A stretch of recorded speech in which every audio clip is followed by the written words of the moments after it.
kapangyarihan sa dila. Ngayon, mamaya, tingin nyo sa Panginoon, pag kayo ay ipananalangin na ng mga staff na magkaroon ng kapangyarihan sa dila. Yan. Kung tayo ay pinupuri natin ang ating mga hinahangaan, no? Mga DPS, ganyan, yung mga Jensi na mga aawit ngayon at mga dancer, ako, sinisigawan pa yan. Masyado palakpak yan. Pero, masigit nating kapurihan ang ating Panginoon. Masigit nating pagkalooban ng masigapong palakpakan at pagpupuri ang ating Panginoon. Okay ba? Amen. God is good. All the time. Praise the Lord.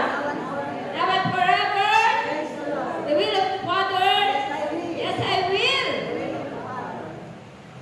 Ay, yan. Palakpakan natin ang ating Panginoon. At nagpupuri at nagsamba sa ating Panginoon. Amen. Ngayon po ay dadako naman tayo sa ating makadiwang pangusap. Ang gagaling po sa ating ginamit ng ating Panginoon upang matatag itong set by Spirit free. Siya po ang matyagang nagturo sa mga workers. Amen? Sa lahat ng mga alagad na naririto.